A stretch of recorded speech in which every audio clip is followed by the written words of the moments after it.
What's up, everybody? Let me get in the video here pretty quick. Grab my stuff.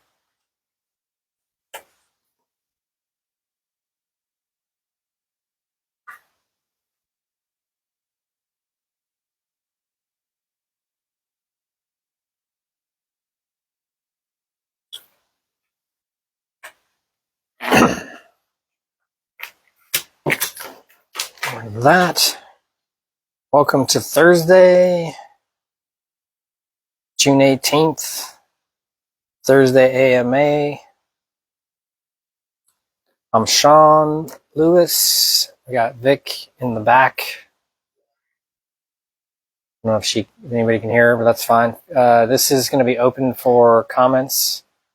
Vic's on the chat, so if anybody has anything to speak about, go ahead and jump in there.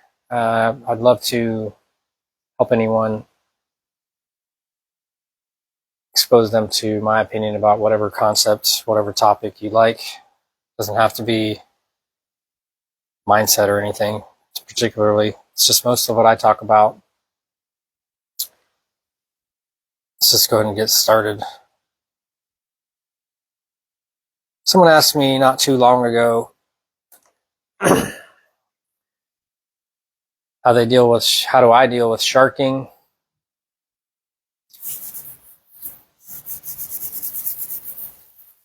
See if I can come with an appropriate story.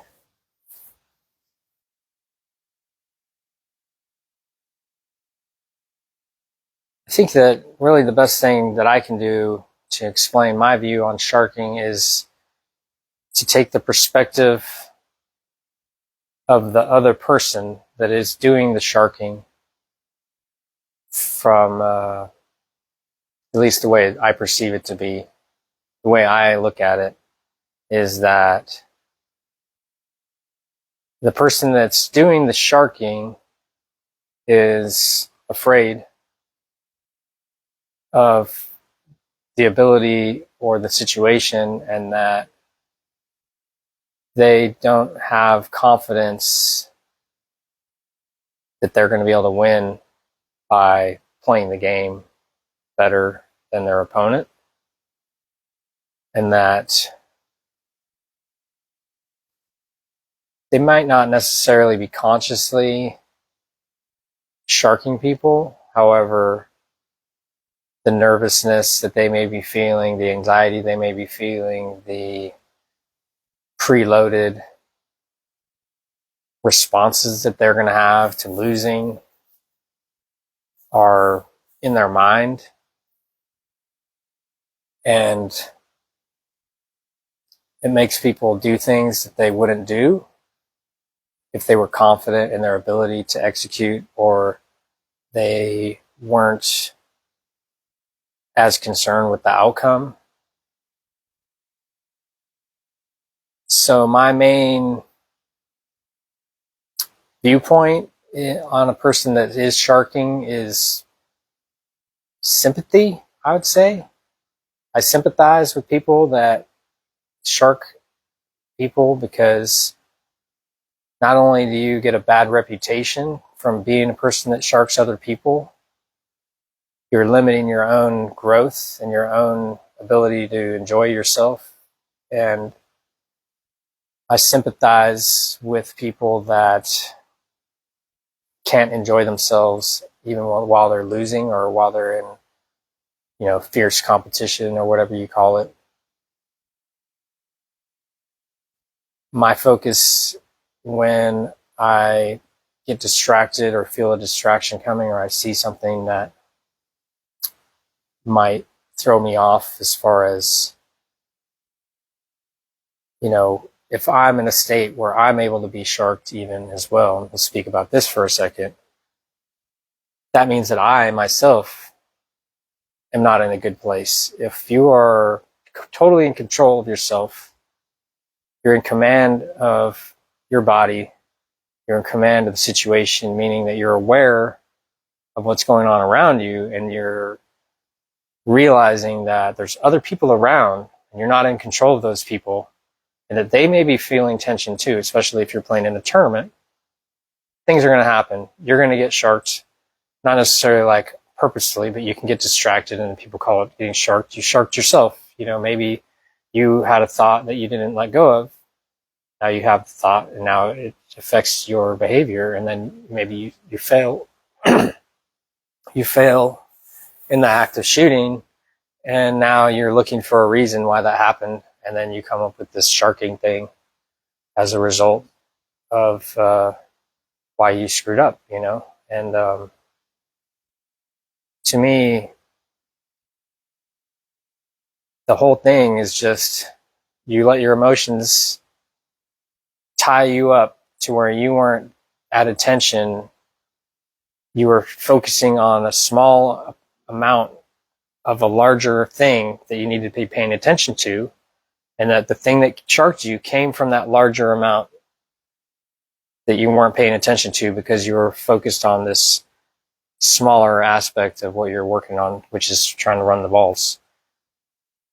When you're in command of yourself a little bit more, it seems to me as though you can take a step back and see there's another player over there, and their rhythm is such that it's apparent that they're not necessarily going to look to see if you're shooting when they're moving around the table, and that it's wise to pay attention to that person enough to stay out of their way because they are not paying attention to you enough to stay out of your way. And if something happens, you really have no one to blame but yourself, because if you saw that that was going on, which you could have in a lot of situations, not all situations, then you could have done something about it. That being said, the sharking thing is an unfortunate circumstance. If people are doing it intentionally, it's bad sportsmanship. My recommendation would be to just stop competing in places where people are doing that and don't participate, so that you can then reduce the frequency of that type of behaviors. If people are just constantly sharking other people and no one is saying anything and no one is doing anything about it, not to say you have to say something to that person or do something to that person. You can choose not to participate in places where there are people that they allow to play, that they allow people to shark other people, especially intentionally. Now, if someone's just kind of like in the first situation, unconscious behaviors, now it is what it is. Someone may be fidgeting with their hand. Their leg might be moving on your shot. Maybe they move in front of you for whatever reason. All that stuff. Who knows? I don't know that there's anything that can be done other than that it's more like a toughness exercise than anything else. It comes with the game. Humans are being human. The game itself is just a small portion of the whole interactions that are happening in tournament. So much of it you don't have control of. So it's more about, to me, my focus is on being aware of as much as I can be, being agile enough and adaptable enough and not being fixed on, I need to shoot this shot in this moment or I won't be able to succeed. I can't wait 30 seconds. That's not where you want to be. You need to be feeling like at any moment that you choose to, you can successfully accomplish any given shot, and that you don't need to have the zone or to be in rhythm, or that you need to have all these things to be able to shoot your best pool. It's just one shot, and that the better you get, the more you realize that you don't necessarily need rhythm. You just need to know what you're doing, and then you need to be able to forgive yourself if it doesn't happen, and then you just go for it. If you're getting sharked by other people, then that's more an issue of your own requirement for other people to do things that you can't control them to do. So I think that I just say that, when people are sharking you, it's you who are being sharked. They are not sharking you. They may be causing a distraction. If you're being distracted, then that means you're focusing on what they're doing and not on what you're doing. If they're not physically in your way or like in your space enough to like maybe bump you or whatever, then theoretically speaking, you should be able to just ignore by focusing on what's really important, which is the thing that you're doing in front of you. So to me, sharking is kind of like, as I get a little bit better and you play tournaments where more higher level players play, it's not as often that you get faced with sharking, but at the same time, it does happen occasionally, and the best thing to do is just realize that it's about being able to take a step back and not being so emotionally invested in this particular moment, that this is when the shot needed to happen, or this is when I need, and that person stopped me. All those things, those have to go away. You just have to be like, this is it. I'm shooting the shot. Oh, dang, the guy bumped me. I have this reset, come back, get back to my center, have a process, all those things. What you should have been doing anyways, you should still continue to do. You can pretend that it wasn't your inning and that now it's your inning. As soon as you got sharked, whatever, you get distracted, you just reset. You start, what do we need to do?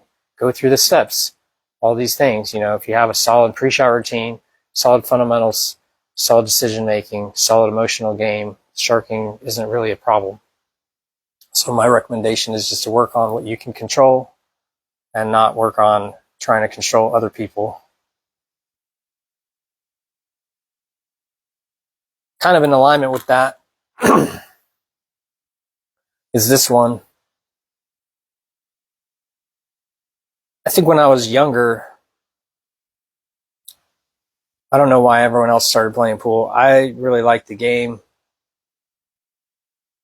and I really just wanted to see how good I could get. So I just hit tons of balls, you know, competed, played against all kinds of players where I came from.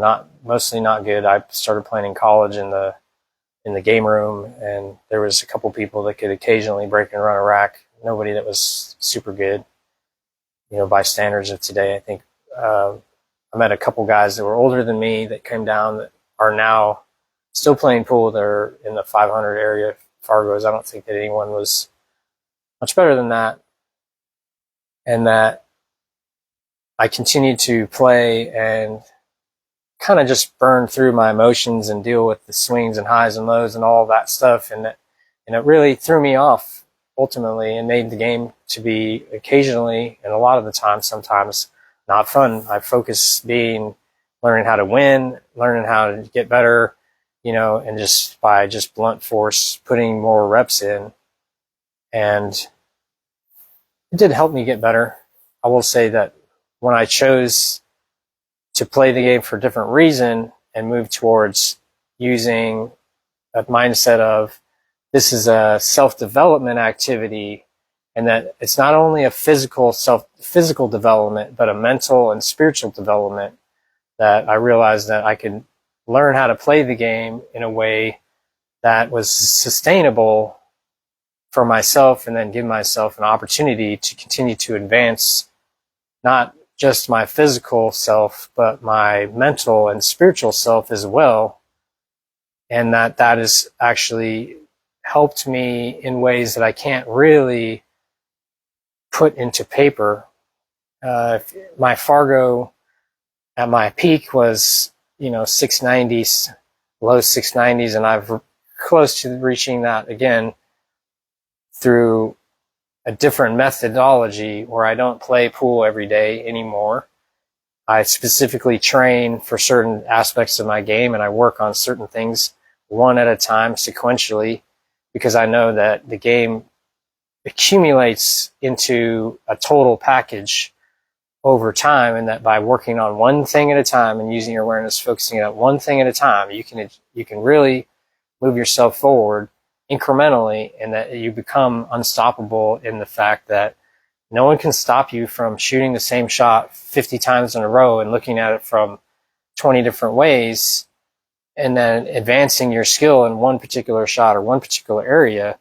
And that by just systematically going through all those things, you will get better. And then that kind of came about through me looking for a way to observe the game and to have a perspective of the game that was more around peace, and looking towards how can I stay in action in my mind, as far as I keep the game fun for myself, keep myself motivated to play, keep myself motivated to continue to improve and enjoy it at the same time, and really get benefit from that. And I think once I started searching for, just looking for the way that I'm going to be okay with at the end of the day, more so than just making sure that I did it no matter what, and that it didn't matter the cost on my time, the cost of my, you know, my body, my, you know, my relationships and all of that. then now I have a structure that I'm okay with, and that I continue to make strides, and make strides towards getting better without having the emotional ups and downs of like, oh, I should be making this shot every time because I've been playing pool every day for the last 10 years. I've never taken a day off. And I just hit balls 2 to 3 hours, 5 hours, 10 hours a day, as much as I could. And then that makes me deserve to make this shot, when what makes you deserve to make the shot is that you understand all the physics behind it. You study, you work towards understanding what's really going on. And that now you know that you can make the shot because there's nothing that you don't understand about what you need to do. And that the action itself is actually fairly simple, and that it was more of an education than it was having to just brute force every single situation until you just happen to figure it out accidentally, when you can actually just consciously, peacefully, just come with a strategy that actually works, rather than just kind of trying to just blunt force it and then not know all that stuff is going to happen for you.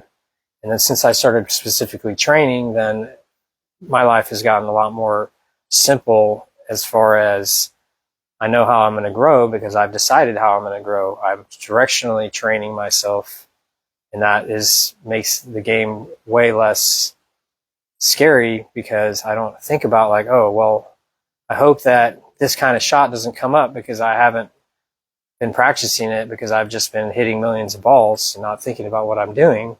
Like when I see a shot that comes up, or I like recognize that I have a weakness, then I train for it. Like I work on my jump shots, I work on my bank shots, I work on my break, specifically to advance those skills. And that when I notice I have a weakness, then I work towards that. And that is actually the way that you do things. And now it's not so emotional. It's more of a clinical thing to do.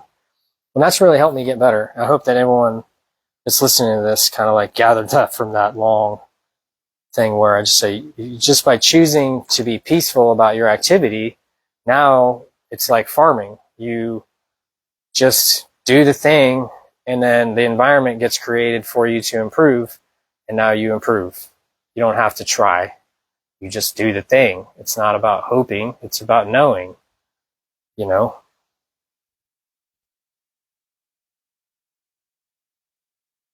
The next one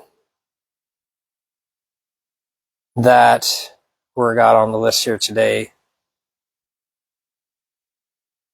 this is important for pool, I think. I think that to maintain a little bit of positivity and perspective over the long haul, it's important to focus on your desired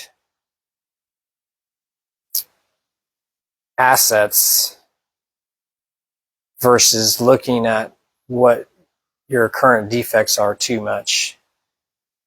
I think that with pool, if you're a long-term player, if you focus too much on your deficiencies and then you don't think enough about what direction you're going and how you're employing tactics to improve those deficiencies and turn those into assets and turn those into strengths, you're going to get probably tangled up in a little bit of unnecessary negativity. It's pretty obvious that over the course of your evolution and modification of your game and improving, that you're going to have to drop the negativity from your game in order to make more positive things happen. If you're constantly telling stories about how you failed and you're not backing that up with some sort of solution that you're proposing, you're not going to go anywhere. You have to work towards finding improvements, which means looking towards what am I going to be better at today than I was, or what am I going to be better at tomorrow, I should say, than what am I bad at today. The things that you're bad at today are the things that you're going to be better at tomorrow if you work on them. But by just talking about how you did all these things and you failed, that's not helping. You have to take a objective lens towards the thing that you're not good at, and then really take a second and look, what do I need to actually work on here to make real progress with the amount of time and energy that I have to spend. When you're 15 years old, 20 years old, you got nothing but time to play pool. You don't have to think so hard about that. I think that if you did, it would probably advance your game more quickly. With that being said, I didn't listen very well when I was that young, so I wouldn't necessarily have taken my own advice at that stage. However, I'm doing it now because I know that if I want to get better, I need to specifically work on the things that I'm not good at and not just continue to just pound at my strengths and hope that that takes me the rest of the way there. Like, you can develop yourself into anything you want to be through conscious, coordinated effort and willpower. You can take any limitation that you have and turn it into a strength. If you feel like you're, for instance, 3 years ago, my banking game was probably one of the weakest parts of my game. I've been known as a one-pocket player, but I've been more of a mover my whole career, not as aggressive. And that over the last couple of years, I spent a lot of time working on my banking, and now it's actually a strength enough to where I have confidence in that, and all I had to do was just work on it, and now it's an asset and it's not a liability.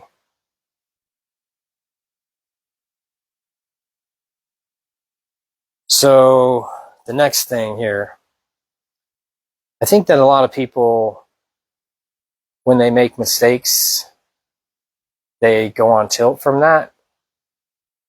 And I think that's normal, and it can be, I don't know exactly. Maybe I'll start over with that. I think when you make have a missed opportunity or you make a mistake, it's important to be objective about what's going on so that you can then propose a solution.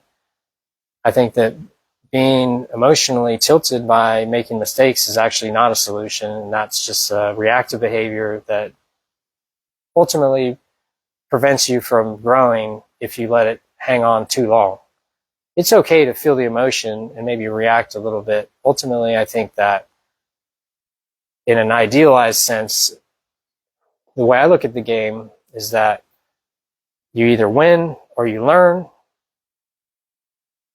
Mistakes allow you to learn a little bit more easily, I think, than winning and being successful, in a sense, where being successful and winning is more of a validation that what you're doing is correct, and that until you struggle and lose and make mistakes, you don't know that you're making mistakes at the level that you do while you're being successful and winning. You don't see that you're making mistakes because the thing is happening to a certain level, and that eventually, once you make mistakes, now you actually have some real ammunition that you can use to kind of direct your progress in the future so that those mistakes don't happen.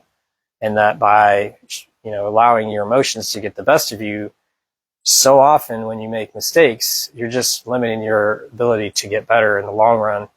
And that one of the main things that I think you can do to work through that is know that you're going to constantly be making mistakes all the time, and that the way that you can do that is by looking deeper into the game and planning things more perfectly so that you're forcing yourself to make more mistakes because you're trying to accomplish things that are always outside of what your ability is. The thing is that as you get better with pool, the more precise you become with your body, the more precise you become with your visualization and your desire to accomplish things. Instead of playing a zone position, you start playing smaller and smaller and smaller zones because you start getting closer to being able to achieve that. However, if you're trying to play to a pinpoint spot, it's likely that you might only come to a certain area of that. The thing is that I think that people think zone position, and then when they end up in that zone, they feel like they've been successful. The thing is that within that zone, I don't know how else to describe it, but there is a perfect place to end up. And that you know what that is. And that the reason why you're not getting better is because you're not finding that spot to choose to be your spot, because you're afraid of making mistakes, and thus you give yourself an opportunity to be successful by choosing to be less precise with your mind, and then that allows your body to be less precise and then still accomplish the thing, and now you feel like you've done something. The problem is that that's not actually growth. It's just accepting less than you're capable of because you're afraid of making mistakes. In my opinion, it's better to choose an impossible goal that you can work towards, in a sense that you know that if I work towards a goal that's not necessarily impossible, but that is extremely difficult, that's going to take extreme amounts of discipline and time and commitment and thought, and be really looking for shortcuts and efficiency improvements and other things and structure in such a way in your life to be able to accomplish a difficult goal by being very, very specific about asking for that, then you will just reach new heights just by getting close and approximating that thing, but not by achieving that actual goal, but just by achieving. It's like you shoot for the moon or shoot for the stars and you reach the moon. That's an analogy. So many people are just they just want to reach the moon, but then they can't even get out of the car, you know? If you're trying to like go to, get to a high level, you need to ask yourself, would I be okay with being the best player in the world? And then you have to be able to say, yeah, I would be actually. And then, what would it take to be that, as far as your thought process about what you're about to do? And you'd be like, do you think that these top players are not playing to find like small positions? And even though they don't necessarily get there every time, they're asking themselves to do that, and that you can ask yourself to do the same thing. Doesn't matter if you get there or not. That's not the point. The point is that you're planning to do more than you can do, and that just by accomplishing the effort of going for that goal, you're going to get some result, and mostly in pool, it's going to be good enough. That's the thing. The beauty of it is that if your zone is this big and you pick the center of that as your spot, if you end up here, you're not only in the zone, but you're actually close enough to the target to probably continue your run. Plus, you know exactly where your error was, where you have this distance of travel or whatever. If I would have hit it this much harder, this much softer, I would have gotten there. And now you have feedback information while you're being successful. By asking yourself to be more detailed and more thorough about what you're doing, you're going to achieve more than person that is just being like, well, I always get to my zone because I'm good enough to do that, so I'm always accomplishing it. But like, well, that's what happens if your zone is one little small area and you're used to playing a zone this big. You're going to fail way more often than someone that's always asking themselves to get to one specific point that knows that it'll never happen because it's impossible pretty much to get to an exact location on the pool table. It's more about getting as close as we can, but we got to ask ourselves to be more precise, constantly be looking deeper, so that then when we're making mistakes, we don't feel bad about it because we already know we're asking ourselves to do more than we're capable of the whole time, and there's no reason to feel bad because we can't do the thing that we're asking ourselves to do. Not perfectly. Some of the time we might do it, and that's what we're working towards, is like, well, once I've achieved a level of where I'm starting to see that I can do what I'm visualizing, now I can ask myself to do more. I can get even more detailed. I can shoot it a different way. There's so many different things you can add to that. It all starts with really asking yourself to go further.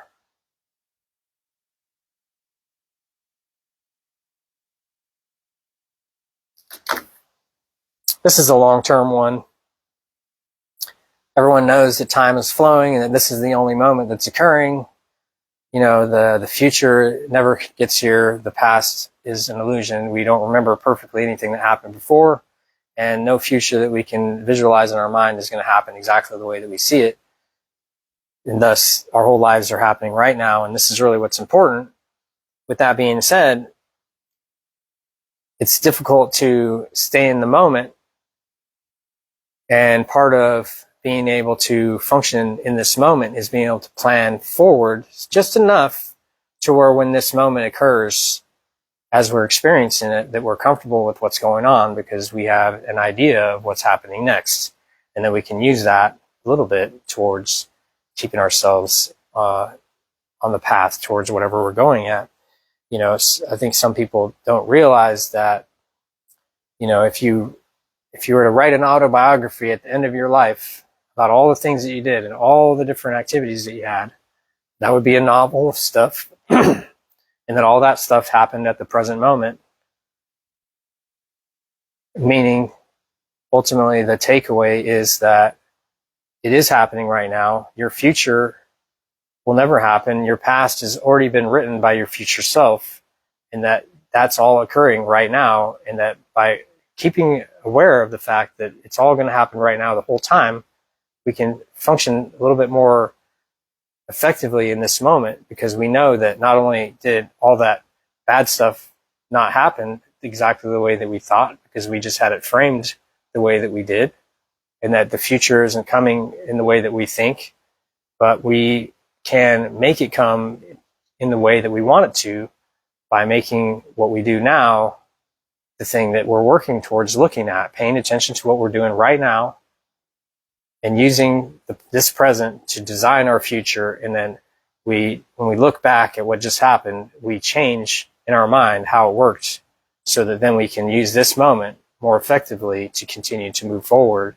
and then to not just keep drawing from the past the mistakes and stories that we tell ourselves to validate what's about to happen next, when in evolution sense, the things that happened before are only marginally important compared to the things that are about to happen next, such that we need to focus on this moment and what we want to have happen next, more so than worrying about what just happened. We made a mistake. We need to move forward.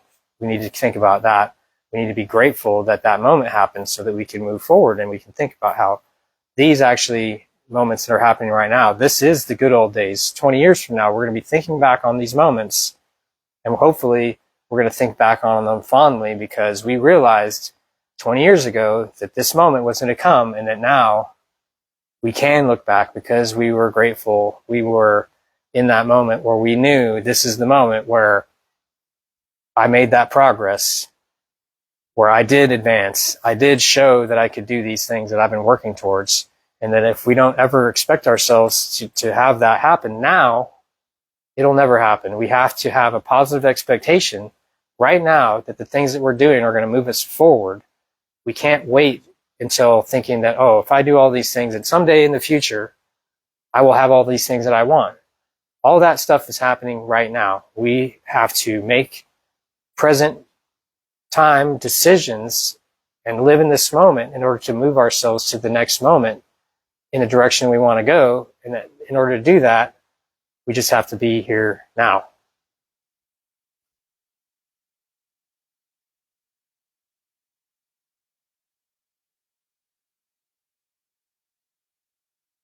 Okay, this is something I've been working on a lot more with my own pool game. Not being able to hit 1 million balls a day like I used to, I realized that the repetitions over time has led to a level of kind of memorization of the activity. When I coach people, I tell them, is like, well, one of the things that you really want to focus on is the motion of your body, you know, the process that your mind goes through the activity, so that you can use that as a structure, as a framework to do everything that you do in pool. You create a system, then you expand and make it more detailed. So one thing that I'm really working on is developing my observational powers so that I can more fully absorb the information that is here in this present moment, and then use it in this present moment to do a thing more effectively, by recognizing, for instance, if you're shooting a shot and you're struggling with it, really look at what's going on. Like, why is it that that ball's not going in? Is it that I'm not witnessing a physical effect of the cloth, of the rails, the table, the balls? Maybe you're dirty, clean, a little bit different effect. And if I'm not observing deeply enough, I'm going to be missing key elements potentially that are causing me to fail, strictly through my lack of observational power.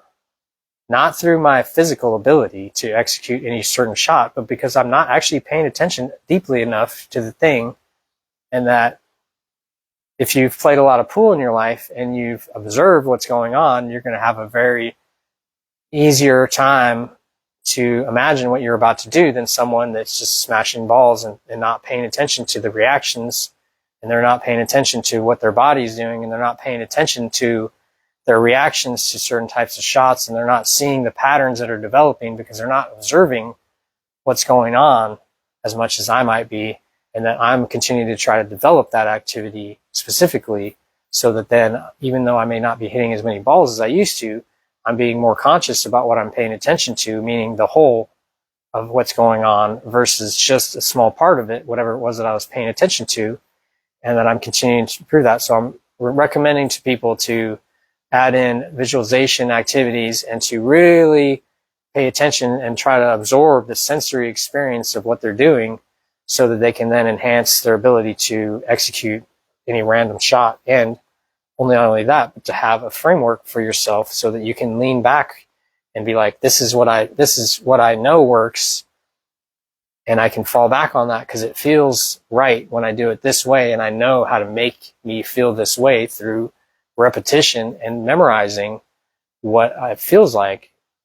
And then now I don't have to like invent it. I can just remember it, and then I can just do the thing the way I want to now with that knowledge. And it's going to be just a little bit of an advancement because my body now is not the same as it was when I did it the last time.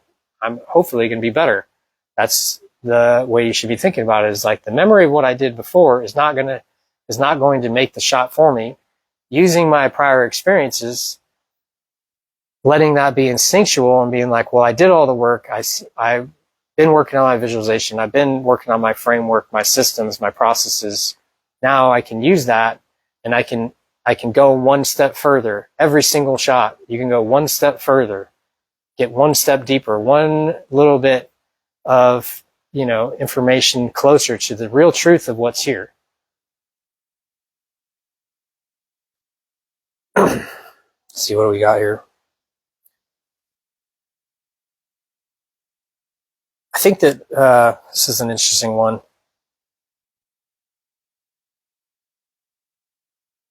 This is about trying to make breakthroughs with your game. So if you're trying to get better at pool, what's going to happen is that you're going to want to make leaps and bounds and progress. And inevitably, you will make leaps and bounds of progress over time. However, in between those leaps and bounds of progress, there's going to be periods of what feels like stagnation, and there's going to be some ups and downs in that, and that the more you focus on creating an environment that allows you to make progress, the more progress you're going to make, regardless of what it feels like at the moment. If you want to get better at a specific shot, you create an environment to improve at that shot by creating a practice regimen that allows you to learn all the skills you need to learn to make that shot more effectively, mostly by just repeating that same shot over and over again, setting up exactly the same way, playing exactly the same shot, looking at it from all the different angles that you weren't looking at it from before, until you can see more of the detail about what needs to be done from all the angles possible. And that doesn't happen through just wanting it to happen. You create an environment by doing a thing, creating an activity that will then allow you then over time to reveal what's going on that you weren't aware of before because you hadn't shot it enough times to be familiar with all the different elements. And that maybe, you learn that on certain shots you're lined up a little bit different, and that's causing you to miss. And then now through the practice time, you create an environment where you can improve. Or other things you can do is before a match, before a competition, before a practice session, you set goals for yourself where now you're creating an environment, you're preloading a situation where you can make an advancement because you've actually decided this is actually how I want to grow. I want my growth to be directed through this environmental change. So you can't force the advancement to happen. You have to allow it to happen through putting yourself in a situation where this growth can occur. You're not going to learn how to win tournaments just by practicing. You have to go to tournaments and play tournaments to learn how tournaments work, to learn the format, to learn about how much time you're on break, about how you can burn yourself out by hanging out with people that are high energy, consumption people that demand your time and energy and focus. And that takes away from your ability to focus on the important thing, which is learn how to win this tournament. And that once you get better and you start learning how to win tournaments, then you can start to be a little bit more casual about who you talk to. But at the beginning, you got to absorb as much of the information as possible by putting yourself into the situation you want to be successful, and then observing, making notes in your mind and deciding, okay, these are the things I need to work on so that I can continue to advance and then be successful.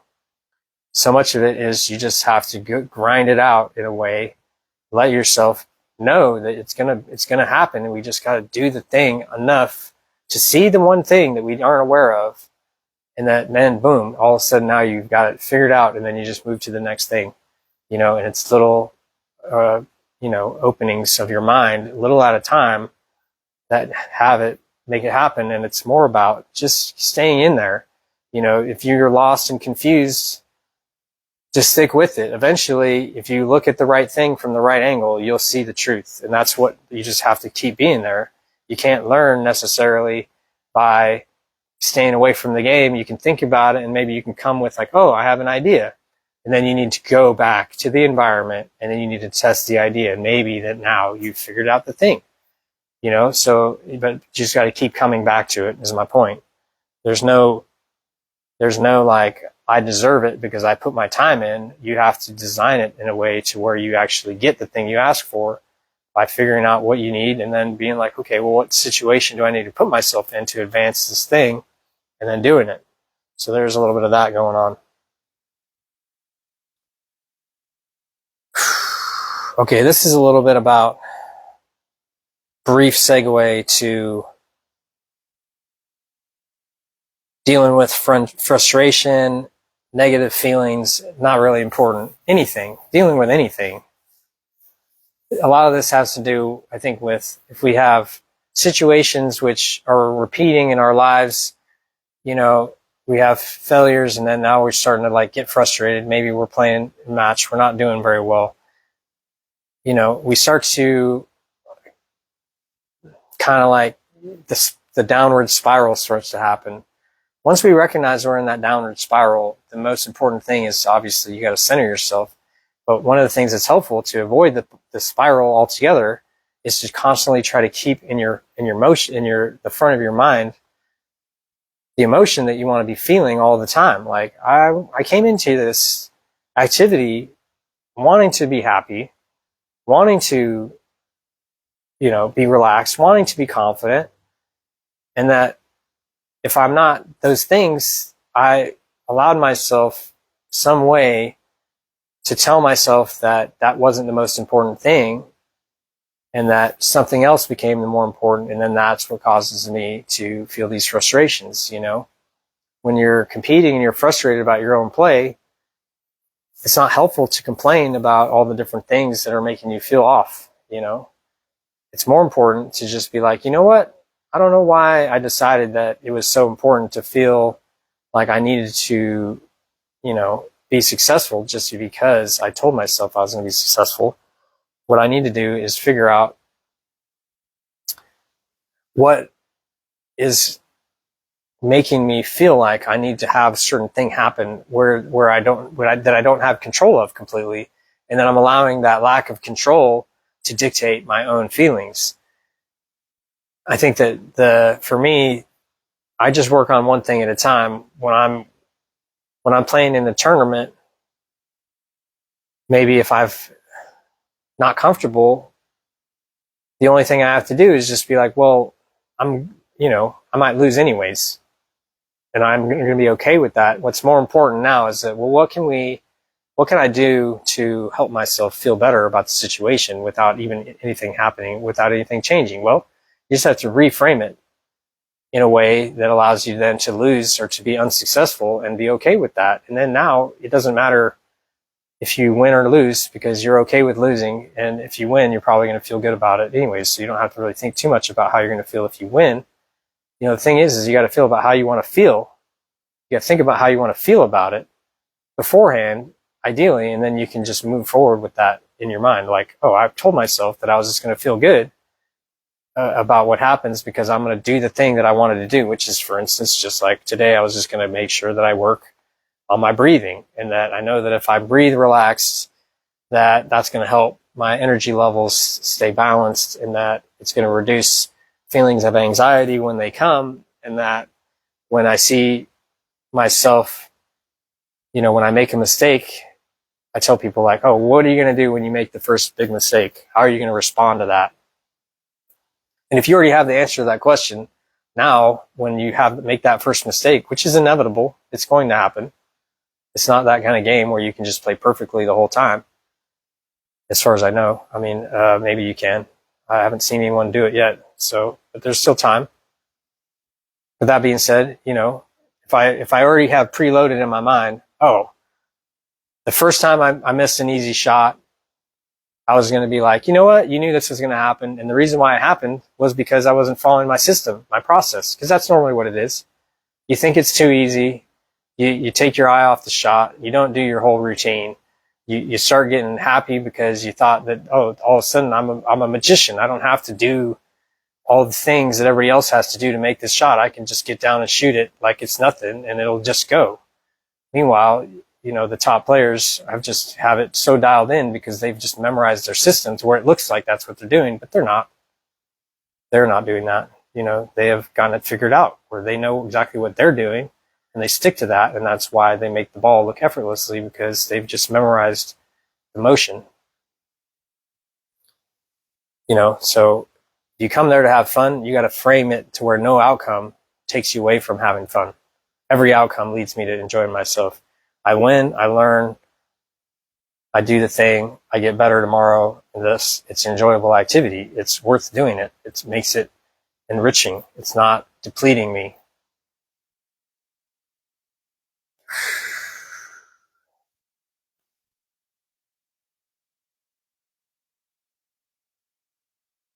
I was actually talking to a friend of mine yesterday or the other day about a thing, and he was like, oh man, it's amazing how, you know, you can look at the table and it's like you already know what to do, what the right shot is, and what they're probably likely to do. It just is really interesting that, you know, how well you can do that.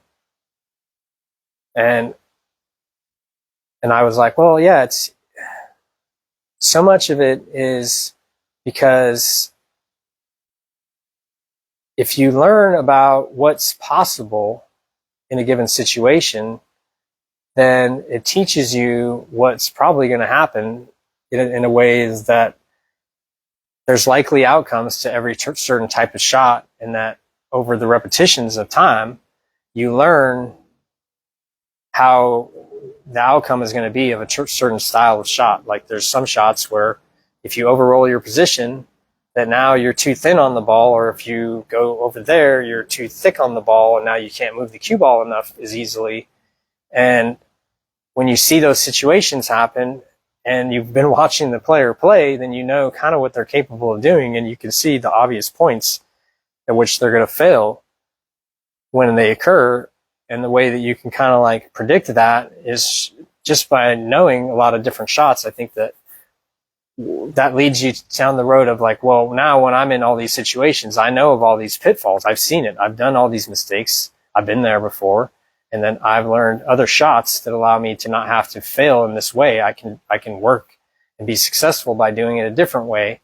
And that's why I recommend to people to be as balanced as possible with your game, because there are certain situations that there's just no good option when you're trying to be offensive, or there's no good option when you're trying to be defensive.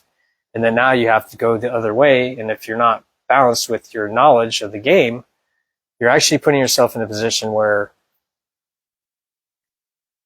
you're going to fail, and it's obvious to everyone but you.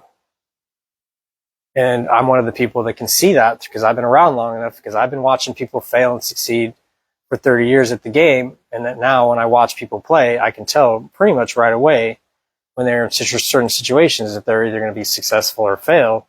Mostly it's just through observational skill. And that it just comes from earlier, developing your powers of observation and not being judgmental about it is helpful. It's more about learning the percentages that certain things are going to happen, and then just use those percentages than anything else.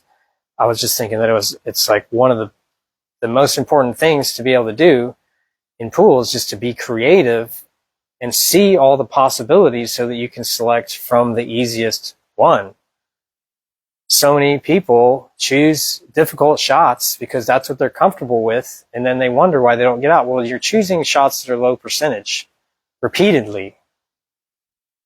What else can happen? There's nothing else that can happen. Low percentage is low percentage. All shots have a percentage of failure. The only thing you can really do to prevent yourself from failing is not to shoot at all, which some people choose to do. That's why they don't play a lot. They don't want to fail a lot. But the other thing you can do is just to find the higher percentage opportunity that exists in every situation that you can, and then just shoot it that way, because that's what's going to get you there the most often. And then, you work on creating higher percentages for yourself and creating more different opportunities that then can enhance your overall percentages, because now you can select from multiple different shots. And that just leads you to having a little bit more balance and fluency and being able to be creative and enjoy yourself, because you're not trapped with only one skill set. You have multiple options all the time. And developing is how you can get past that. You just have to learn that there are shots you don't know that are available, that if someone knew that, then they would just be like, oh, this is simple. I just do this. You didn't know that because you haven't seen that situation enough, seen the pattern enough.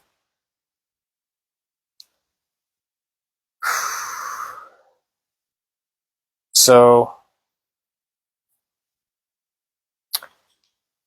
let's see, what are we going to go to here? You got any comments? Just Raw Hannah. He said reactive behaviors if Appreciate you, Raw. Thanks for stopping by. I know you're a busy man.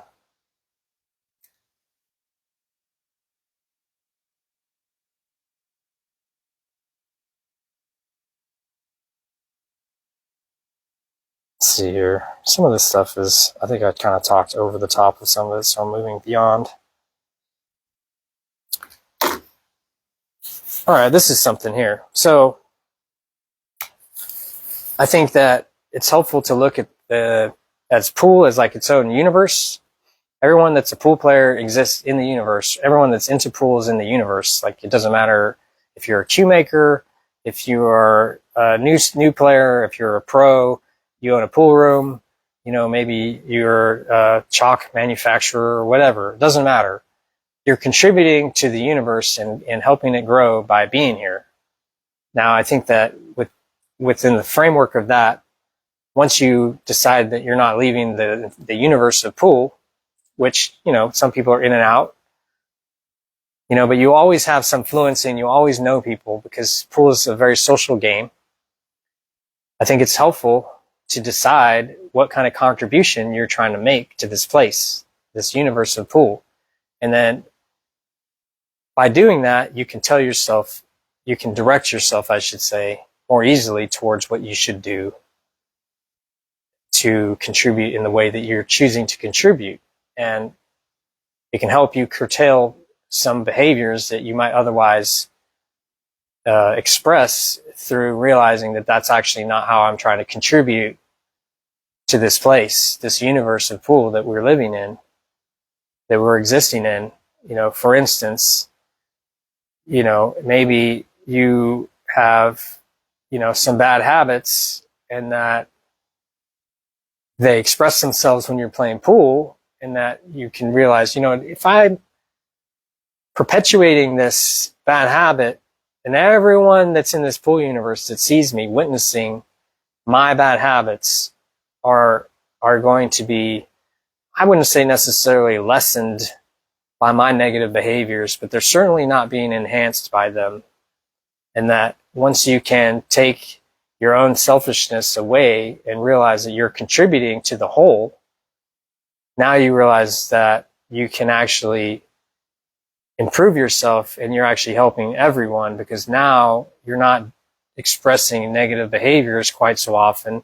You're actually being like, you know what? I'm actually trying to be an agent of good here. I'm trying to support other people, other players, and I'm changing who I am to represent my values that I want to have over time, and that I will allow me then to let go of some of this stuff that isn't helping the place get better. It's been a big thing for me as being a little bit of a younger person at one time, having my sets of behaviors and my, things that I wanted to work on that I wasn't working on, and that over time I gradually be like, you know what? I don't want to be looked at as being that person when I'm 65 years old. I don't want to be known as that guy when I'm 65, 70 years old, 45 years old. Doesn't matter how old. I don't want to be that guy. And that by focusing on your contribution, now you can be like, well, I want to contribute a high level of skill, the ability to help other people get better at pool, enjoy my time here, have actual friends and not just people that I associate with that I'm just trying to get money from, and gamble with or whatever to get their money, but actually support their growth, because I know that if more people like that exist, then more people will then help me get better too, because there's just if you're helping other people, then other people will talk to you more often, and then you will be able to gain benefit from their experiences or outside of your experiences, and draw from that, and then that will then help grow the game and support the game. And I think by focusing on what your contributions are going to be, then it helps you focus yourself and actually stay disciplined and not only take the wish, and have the wish, but actually turn that into an act of, we are actually working towards this thing. Instead of acting like, like a subpar human, I'm actually going to take the high road here and move myself forward in this situation where I would have let my own weakness display itself. But because I'm actually just trying to help get everyone else get better, I have to sublimate and just subdue and let go of these negative behaviors that were holding me back, not just me, but everybody else too. Because if I'm only able to play at a certain level or have a certain mindset, then I cannot expose other people to a better way than I myself know. So I myself need to grow so that I can help other people. And that's kind of how I look at the game. And I think that as a long-term person playing pool and being in the universe, you yourself should think about that too and decide, okay, will this actually help me get better at the game? Yes, I think it's easy to see that. Is that if you're doing it for unselfish reasons, it's much more easily to take one for the team than it is to go out there on your own and be the man and then accept whoever. And if you're doing it, going solo the whole time, you'll see how much more tough life is than if you have people supporting you. It makes it easier to get better if you have people that are supporting you. And in turn, you must support other people. Otherwise, people will know you're not supporting other people. Then I don't have why. You're just wasting people's money, wasting people's energy, wasting their investment in yourself. You're not returning it and helping grow the game. You're making things worse, not better. You should be trying to make things better. That's, something that I didn't really look at as a younger person. And as I get older, I realize that that's actually important. And I think that it doesn't matter how old you are, if you go into it knowing that you're a good person and you're working to be a better person, then it's just obvious that you're going to be doing things not just for yourself, but for other people. And that leads straight into my next topic, which is that you can ask yourself this question is like, how can I learn how to win and still have fun? And this is part of that, which is that, well, part of my contribution to pool is that I want to learn how to win and enjoy myself and get better and enjoy myself and play pool and enjoy myself and hang out in the pool room and enjoy myself. And it doesn't matter how good I get to do that. It's just about learning how to be more relaxed, be more, existing in your own skin comfortably, that stuff. And that if you're trying to help someone get better at the game, it's hard to show someone something that you don't know how to do. So you can only really tell people how to do things that you actually know how to do. Otherwise, you're just passing information. It's not really knowledge. Like, oh yeah, we'll do this drill that I saw on YouTube, and then you can get better at your draw stroke. Versus like someone that actually can do the drill can be like, oh, well, what you're doing is this. And that it appears to me as though, based on the way that I do it, when I do it and be successful, that you should maybe think about doing it this way, concentrating on stroke mechanics or your alignment or whatever, because I myself can accomplish the thing that maybe another player could not do. And then now I can help that person, and helping can be fun, so by kind of like deciding, oh, you're going to help other people, you can actually enjoy yourself more, because now you can be like, well, I can give this information away and enjoy the charity of it, enjoy the helping someone else, and then having that person appreciate who you are through your contribution and your enjoyment of it. And then they can see also that you don't have to be, you can be serious, but you can enjoy yourself at the same time. You can win and be gracious about it. You can be a good competitor and not be, having to feel like you got to shark people or do other things to win. You can just be good at the thing and win, and enjoy it and win. And that's its own habit, But you got to ask yourself, how can I do all that? And figure out a way for yourself. I can only express how I'm doing it for myself, how I can show up and enjoy myself as much as I can. If I have a failure, a bad tournament, I just take a look at what I did and be like, you know what? This is what I need to work on. And then now it's all good. Whatever happened was fine. I can let it go. I don't have to think about it, stew on it, make it ruin the rest of my day. Because I know when the next opportunity comes that I'm going to spend my time on it and figure that thing out.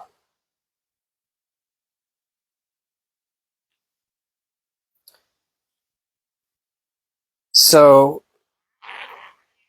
this one is about motivation.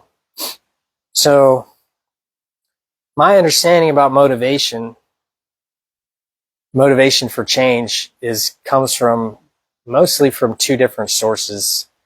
One being that we strive for an ideal, and the other one is that we avoid pain as a primary way that we make changes. If every time you missed a ball, someone was going to slap you in the face, and you knew that you had to continue to make shots and shoot shots, then you'd get better quicker, I think, than if there was not that there. Not to say that that's what we want to do, but it's an example of like, you'd definitely try harder if you knew someone was going to beat you up every time you missed a ball.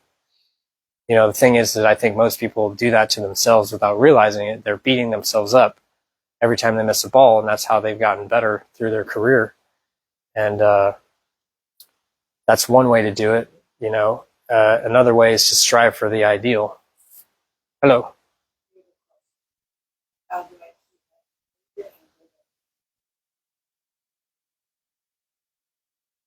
How do you keep composure and rhythm in the game? That's a good question. I think that composure is something that you have to practice. I think that thinking about what is it that causes me to lose composure? And then make that thing not important enough to break your composure down. That's a good way. Like, if people shark you and then that's how you lose your composure, then figure out a way to not get sharked. Create a mindset like I was talking about earlier. If I'm getting sharked, I'm not going to be mad at that person. I'm actually going to sympathize with them, because getting mad at that person just makes me lose my composure. That's what I'm here for. I'm going to keep my composure. So a lot of techniques you use, you have to reframe things in a way to where it doesn't matter enough to bother you. You have to figure out either through asking someone else how they deal with it, which is what you're doing, which I appreciate, or figure it out on your own self. As far as rhythm goes, there's really no such thing as rhythm, in my opinion. If your process is locked in, then you're going to do it with the same timing that you've done it prior. And if you don't have the ability to memorize your timing and your rhythm, so to speak, then you're not going to have it. It's just like playing a musical instrument. If you're playing a song, you have to do it a certain way, otherwise it's not in rhythm. Well, how did you learn how to do that? Well, it's practice. You have to practice the series of notes, series of movements in such a way that you have a step-by-step way that you do it, and it has to be where you can pick it up at any time and then go from there. And that you have to have a set starting point and a set ending point, or you have to be able to jump in. And I wouldn't say that being able to jump in at any point is really what you're doing with pool. I think pool is very simple as far as, when you're down on the shot or you're standing at address, you're looking at your shot, that there's no rhythm to deciding how long it takes for you to decide, oh, I need to do this or I need to do that. There's no rhythm for that. You thinking that you're going to be able to decide to be able to, oh, okay, I gotta shoot this shot. It's a foot from the hole and it's straight in and I just need to stop the ball. That doesn't take long to think about. Now, if you're on a ball and you're 2 inches from the rail and you got to elevate, withdraw, and then you got to draw the ball back 4 feet to get perfect position. If you think that you can shoot each of those shots and it takes the same amount of time to decide how to do it, then that's amazing. To me, it takes longer to decide what to do on certain shots than it does on others. And I think that's pretty easy to see even at the pro level, is that most shots that are routine. They happen kind of at the same pace. And that there are some shots that are outside of that routine, and those shots take a little bit more deliberation and time. And that with your thought process, the rhythm is not so much there, as that you just have to keep yourself calm, and then you just let the shot reveal itself to you. Then once you've decided, okay, this is the best shot from all the options that are available, if it's not obvious, however long that takes is how long it takes. And I think that if you're trying to dictate how long it takes, that's how you throw yourself off. You're actually shooting it before you're ready, and now you're throwing yourself off. So now when you're shooting routine shots, you should have your pre-shot routine dialed in enough to where it takes the same amount of time. For me, when I'm down on a shot, once I've decided, then I just move into the shot, get ready, and then I just hit the ball with the same routine every time. It doesn't matter what the shot is, because I've already decided how hard I'm going to hit the ball, where I'm going to cue, all the stuff. And now everything I'm doing is just verification of that activity. Now, some of the time, maybe you're, close to the rail. So now the shot, which was routine, if it was out here, because you can put your hand right here, which is what you want. Now you're here. Now you got to put your hand who knows where. Now all that stuff is like, well, if I'm trying to elevate and shoot a shot and I'm on bridge here, maybe I have to spend a little time to figure out what this is going to feel like and get back up and then come back down perfectly on that spot where I need to be. And then once I've done that, now this is all the same. You might have to verify longer if you're elevated, all that stuff, because the shot itself becomes a little bit less familiar. You have to wait until you feel like you're going to be able to do it. Or if you have no idea what's going to happen, then it's all good. You just shoot the shot with the best that you know. If it's something you have no idea about, you have to do the reps. But as far as keeping your composure, a lot of that has to do with knowing that the answer is going to come to you. You just have to stay in that moment where you're allowing the information to come in, and that you're not blocking it through fear of some sort of negative consequence or whatever, and that you can't expect the answer to come as quickly as one answer to the next. They're not necessarily going to be, it doesn't happen that way to me, at least. Sometimes I know exactly what I'm about to do. It doesn't take that long. Sometimes it takes a long time. I know that's how I am. It doesn't make me lose my composure. Knowing that, it actually means gives me more confidence. The longer it takes me to learn, to see what I need to do, the more confident I get then I'm going to do it. I don't feel like I have to shoot it quickly. I'm not trying to get through the moment. I'm trying to be successful in the moment. Sometimes that takes a little bit more diligence, if that makes sense. As far as your rhythm of your shot, that should be pretty static. It shouldn't be changing. Once in a while, like I said, if you're like cueing weird, or like you're leaning or whatever, you might have to like verify a little bit more diligently. Might have to get back up. But if if you're practiced with that motion, it shouldn't be much different than your regular routine. I hope that makes sense. Does that help? I don't know, whenever the comment comes. Nice. Yeah, so the composure thing is kind of funny, where it's like composure is like, well, as long as I'm in the moment, things are happening, moving me towards my successful thing. That's composure to me. When I lose composure, it's when I fall off my system, when I start making bad decisions, when I start getting emotional about what's happening, other than the way that I want to feel, which is like a little bit more peace and relaxation and hopefully some confidence that I can accomplish it. You're feeling and like, connecting to the shot, connecting to this moment so that I'm aware of everything that I need to be aware of. So I'm not missing anything. I don't want to be going so fast that I'm missing things. If you're shooting a complicated shot and there's a lot of different effects going on, it takes a little bit. Or, if you've lost some of your composure and you're trying to get it back, that's another thing to think about too, right? Where you want to remember what your routine is so that you can fall back on it and go back to it. This is what square one was. And I'm going to go back to square one, and then I'm going to just go through my step-by-step process. And that if I could just prove to myself at some point, this is what I want my process to be. I tell you that if you had a 5-step process that you decided that was fairly complete, that was your pre-shot routine, and that you memorized it and you did it every time, it would eventually become your best process, even if it wasn't at one time.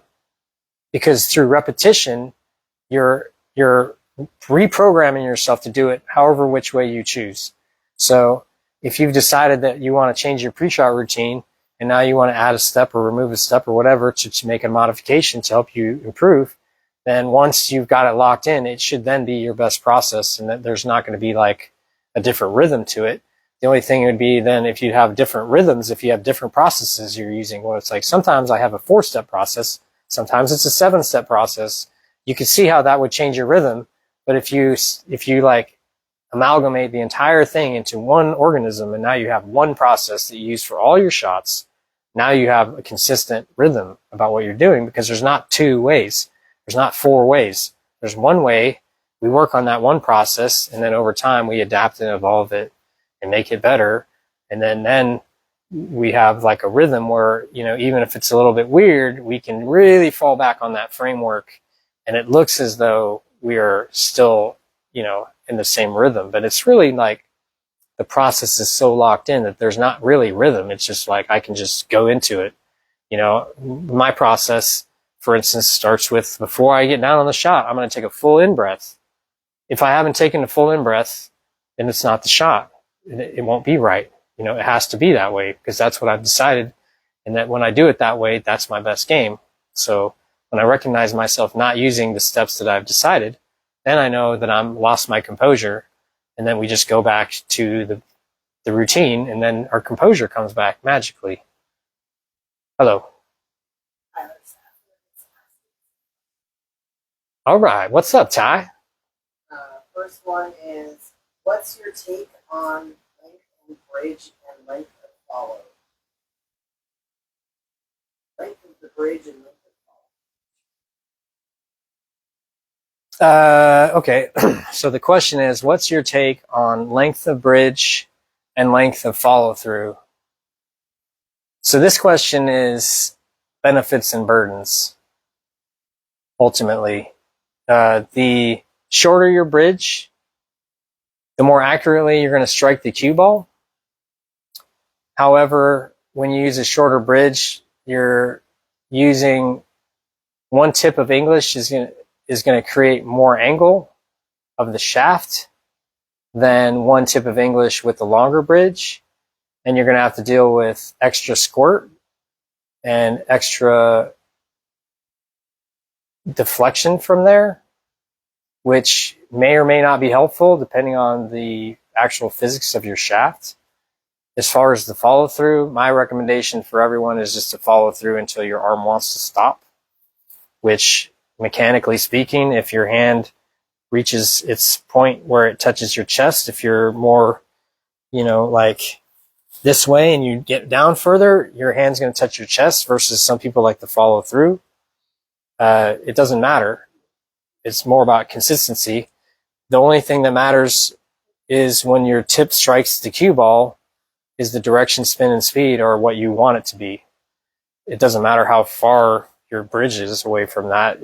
You got to understand that the effects of that is that when you're further away from the ball, it's easier to see what the line is, in my opinion, more like sighting. Like, it's easier to shoot a pistol accurately, more difficult to shoot a pistol more accurately than a rifle, because it has a shorter barrel versus a longer barrel. It's exactly the same thing as a longer bridge versus a shorter bridge. However, with the longer bridge, any movement is, increased. So you're going to hit not exactly the same spots some of the time as easily as you will with the shorter bridge. So if your stroke is very dialed in, you can get away with the longer bridge, and that it allows you to have a longer period of time for your stroke to reach the speed that you want it to hit the ball, so you can be more consistent that way. I feel like a longer bridge is good for people that use a lot more of their arm, and that the shorter your bridge is, the more hand power people use to create velocity, and that's a different type of stroke. It's just, and they're both, I can cite examples of both things, and they're both all going to be top level players. So it's more about what you like and what works for you than anything else. I don't think there's a right way to do it. Yeah, the follow-up question to that was, can your average player benefit from a shorter, more compact stroke? And then also asked.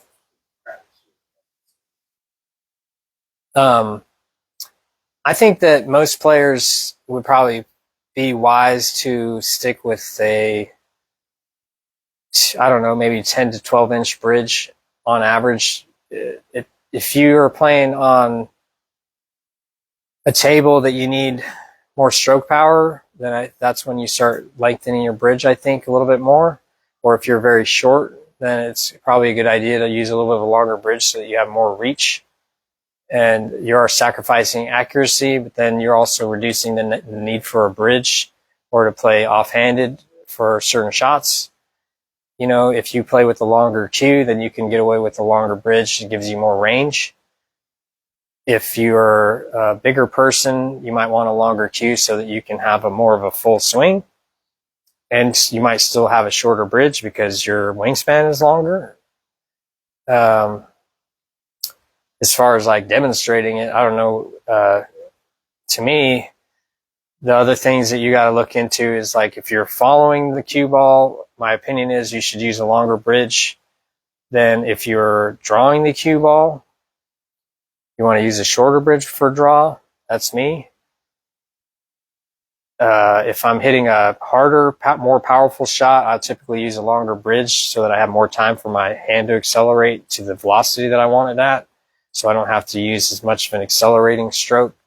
With that being said, if the table is a lot of friction and dirty, then you have to use an accelerating stroke to get enough spin to get onto the cue ball to make it do the thing, and you don't want it to have extra velocity. So then it becomes more of what I would consider like a shorter stroke is nice, because you need more acceleration. The way I like to hit the ball is to not accelerate. I like to cue to be going at the velocity I want it to be at when it hits the ball. And then the strike is all velocity and not acceleration. The acceleration, if you do the equation of force equals mass times acceleration, this is Newton's first law. So the force required is going to be equal to the mass times the acceleration. The acceleration is the velocity squared. So if you need to create more acceleration, then what happens is if you're changing your acceleration, you're actually going to increase the variability of the force you're applying much more quickly than if you just varied the velocity of the strike.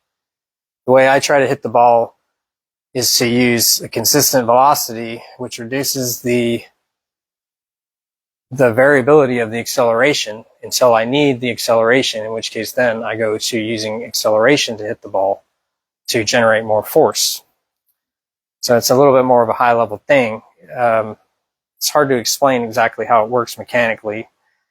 It's just one of those things where you have to figure it out. What you like to do, if you're a hand person, you're going to have a shorter stroke, and it's not going to be important to use a longer bridge because you're going to generate power over a short motion. This is like a 4 or 5 inch stroke to create most of the power. If you look at Carlo Beato, it's probably the best example of a hand power person. His bridge length is very short, his stroke is very short, and he's very accurate and precise because he uses acceleration to generate all of his power. Versus if you look at someone like Shane Van Boening, he is all velocity. He hits the ball and his cue stops right after it goes through the cue ball, and he hits the ball, which is more like what I do, which is the velocity portion of it to generate power. So there's not really a better way. It's just more about your own.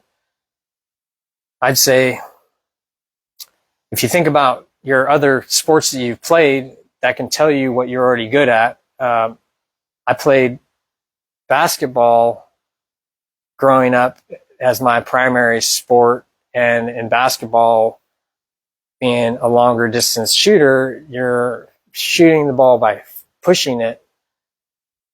And then there's other sports where you have to accelerate and do like a whipping motion, and that's more hand. Or if you're like, for instance, maybe you're a carpenter and you hit nails with hammers, and you're using your wrist and your hand, and you have a lot of power in your hand, that allows you then to squeeze more accurately because you have more functionality with the feel of the power versus using a sledgehammer to hit the ball. Boom, like that. Boom, right?